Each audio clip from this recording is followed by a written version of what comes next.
मग भाजप BJP शिवसेना राष्ट्रवादी जेव तर विषयच नाही म्हणतात आमच्या पुढं. तू काही करा पण तुम्ही उपोषण सोडा. तुम्ही फक्त रस्त्यावर राहा. तुम्ही समाजात राहिले की लोकाला ताकद येते, बळ मिळतंय, एकजुरात तुम्ही सोडा.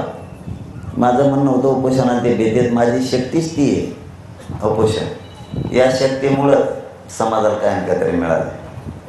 माझं जीवन सार्थक लागलेलं आहे मायबापावर. मी जे जन्म घेतला माझा सार्थक लागला. काही ना काहीतरी मी समाजाला आरक्षण देऊ शकलो. पुन्हा फुलाची पाकळी आरक्षण देऊ शकलो. समाज एक करू शकलो. मुलीला मोफत शिक्षण देऊ लागलो. कित्येक तरी पोरं नोकऱ्याला लागू शकलो.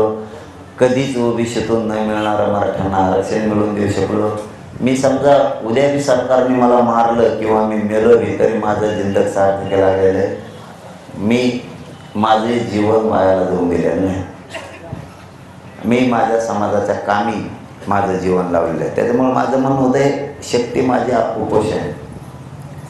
एकटीकडून सगळा मराठा समाज जरी आला तरी कमी करतील इतकं उपोषणाला बेते.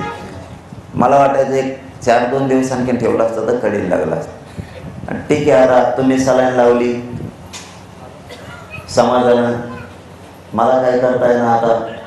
मग ते लावल्यावर असंच बसण्यापेक्षा मग मीच निर्णय घेतला एकट्यानं. तुम्हाला नाही विचारता घेतला, आता विचारतो तुम्हाला की म्हणलं इथं झोपून सलाईन लोक पडून राहून काय मजा आहे.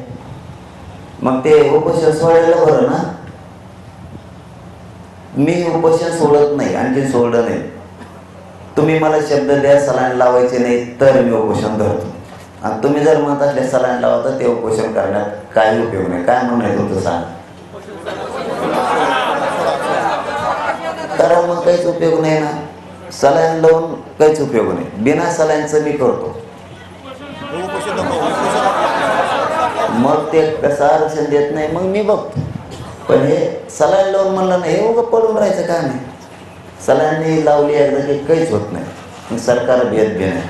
म्हणून मी मग असा निर्णय घेतला. तुम्ही म्हणता सलाईन लाव तर काय डॉक्टर म्हणून 2-4 दिवस दवाखान्यात राहतो ते सोडायला बरं.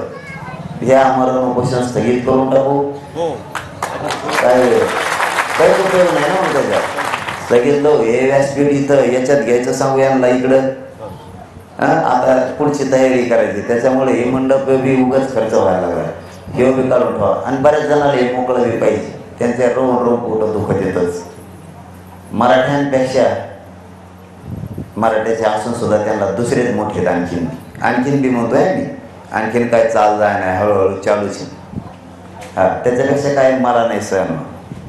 त्यापेक्षा हे स्थगित करू. इकडं कडीला लावू. पैठण फाट्यावर मराठ्यांचं काम सुरू राहील. तिथं कार्यालय बनवू. हे खर्च विलय होतो या मंडळाचा त्याचा एक काढू सगळं.